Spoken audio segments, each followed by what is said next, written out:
it is your buddy Peace and Harmony with you here today.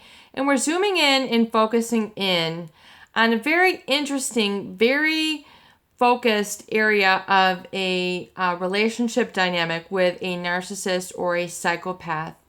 And that is the feeling or experiencing of not wanting to endanger the power or control that this individual has in the relationship. In other words, it's the giving in, it's the appeasing, it's the pacifying, it's the saying, it's the agreement, it's the unspoken contract, verbally and non-verbally and even unconsciously, that you do not want to threaten the narcissist or psychopathic's feeling of control, power, and emotional manipulation. In other words, it's allowing the engulfment to take place. It's the allowing of the enmeshment to take place. It's basically the unspoken self-denial. It's the unspoken self-grandiosity. It's the unspoken entering into the defense mechanisms of being shut down yourself and being violated yourself, annihilated yourself, to appease or sacrifice this personal experience of yours, this personal purpose, to them, to this individual, which seems to be then the cause for the relationship, the cause for the dynamic. It's the appeasing of the narcissist as if they are the cause of everything that is good in the relationship. It's allowing yourself to backslide and not take credit where credit is due. Not seeing your talent where talent exists. Not having validation for yourself where validation should exist.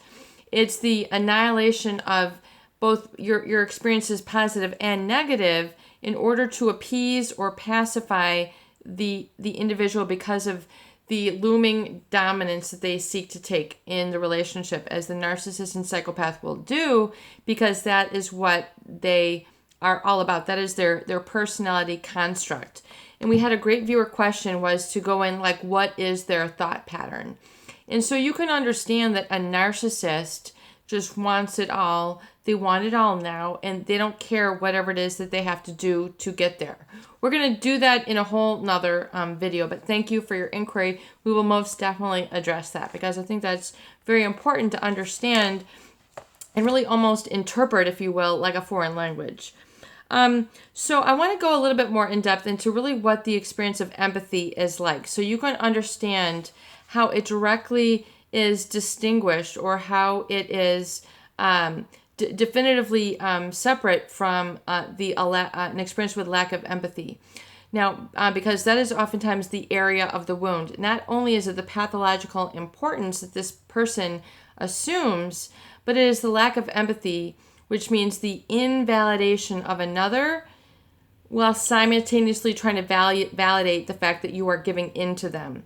So there has to be a relinquishing of yourself, a relinquishing of your talent, a relinquishing of your I am, a relinquishing of your I feel. You have to have an emptying out of this for this person. Now, sure, there's a great way to empty yourself out of greed, the negatives, and become alchemized into the positive. But when you become emptied out of all the good and positive that is you, in order to appease another, or to buy into the fact of their negative messages that they are throwing out to you, that you are inferior, that you're wrong, that you're too needy, whatever it is, because they cannot satisfy that on an emotional level. It is that experiences right there that I want to look at and help you understand, so you can have an aha moment of, wow, that is how this wound was initiated. That is how this wound was established. That's how that was the cause of this. So once you can see the cause, you can have that understanding and that aha moment. That is what happened. Let's now understand that, and let's work through that, and let's heal and live through that, so that's no longer an unknown kind of unconscious, which is, if it's rehearsed in the body again and again, if it's rehearsed in the mind again and again, it's almost like there's a continual rewounding on one's day-to-day life until it is taken care of. And so it can become like a constant, dagger in your life if you do not work through it until you see, okay, let's get the dagger out. That's over there. It's no longer part of my life. Now I'm learning to understand. So so empathy, and when you're in a relationship with a narcissist or psychopath, they're not able to validate and value your feelings. In Alice Walker, in her book, Drama of the Gifted Child,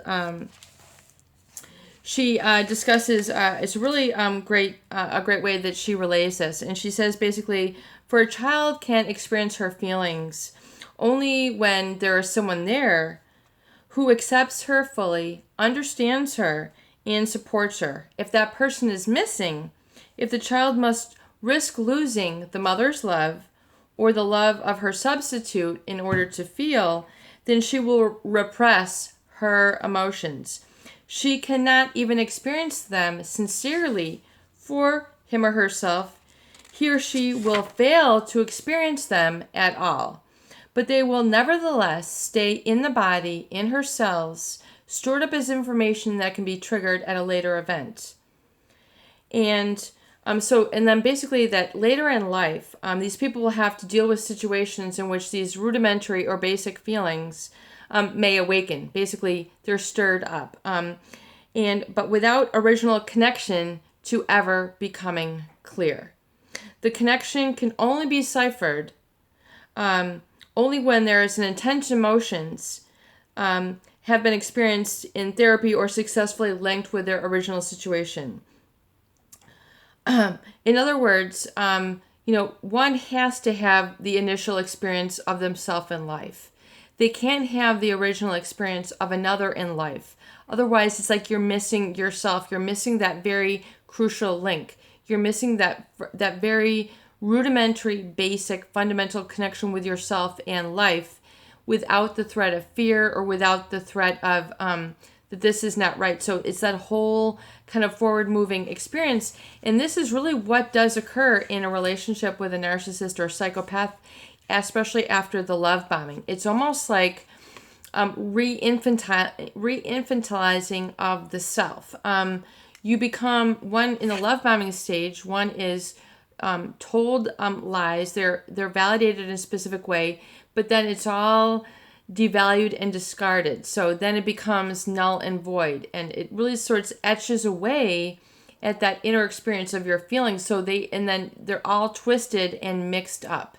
So once again, if you see that the original wound is from this lack of empathy and from this distortion and not allowing of you to be, it's a simple experience, but to be in the relationship, to be present. And I think all of you who are listening, now that you've been with this channel for some time, you understand what that means. If you're not allowed to be and coexist with that narcissist, you've had to put on a happy face, a happy shirt, a happy whatever to appease them, then the inner you gets unacknowledged and ignored.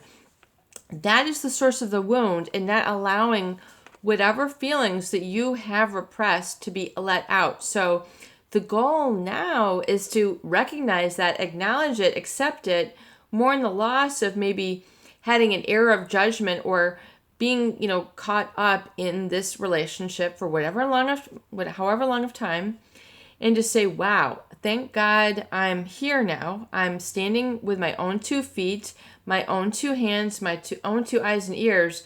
I'm going to take myself and I'm going to now validate and experience my own feelings and work through those and what I was missing so you can understand what was missing and then give it to yourself.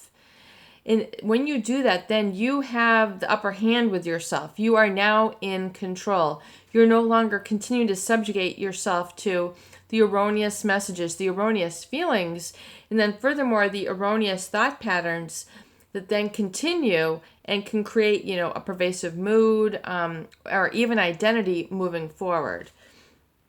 We're going to go more into that in future upcoming videos because I think there's a lot of very valuable information that we can share here.